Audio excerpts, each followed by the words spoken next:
Security expert John McAfee says this type of thinking is a mistake. He joins me now. John, why do you think the word bubble cannot be applied to Bitcoin?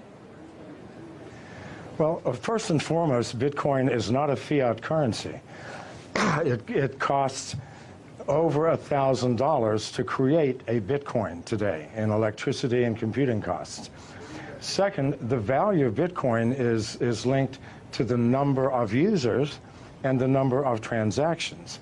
It is not a speculative investment, even though it is being used as such by many people. As the Bitcoin network grows, the value of Bitcoin grows.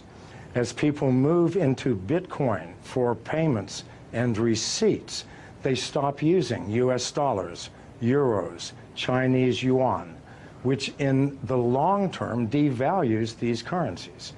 So what you're seeing is more of a currency devaluation than a bubble in Bitcoin. As more people use it, it has more intrinsic value.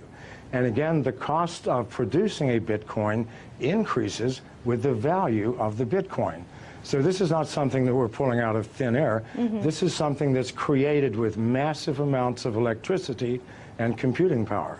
Well, someone who disagrees with you on the term of bubble when it comes to Bitcoin is Mark Cuban. Back in June, he tweeted, "I think it's a bubble. I just don't know when or how much it corrects." When everyone is bragging about how easy they're making money, that equals a bubble. Now, when he tweeted that, Bitcoin dipped in price. So how can one person's random Twitter thread have that effect on the price? And what does it say about Bitcoin stability?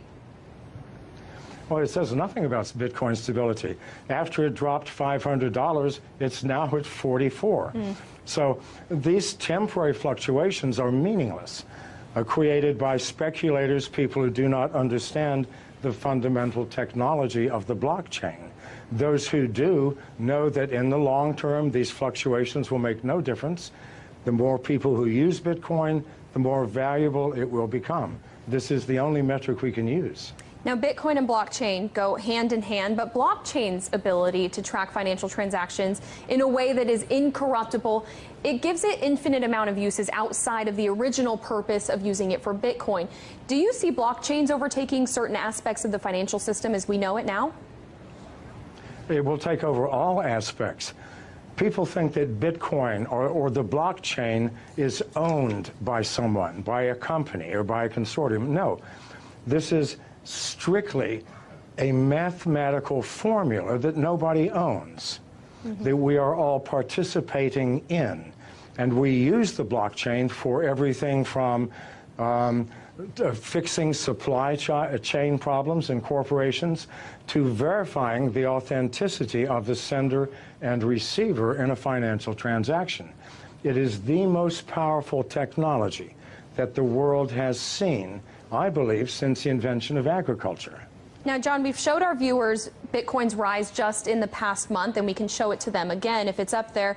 But on July 17th, 1 month ago, you tweeted that Bitcoin's low of 1,800 yesterday simply could not be maintained. In the long term, Bitcoin moves above 500,000 within 3 years. Bet, you ask? So I ask you, John, do you stand by your statement? Well, keep in mind, as Bitcoin grows and grows in value, other currencies, national currencies, are going to decline. So the advantage to using Bitcoin, the advantages are huge. If I do a wire transfer, it'll take me 24 hours. If I do a Bitcoin transfer, it takes me 30 seconds. It is instantaneous. I know people who do not use any other currency now other than Bitcoin. They buy their houses, their cars, everything using Bitcoin by connecting to other users who sell the things that they need. As more and more people use this, what will happen to national currencies? They will obviously devalue. They have to.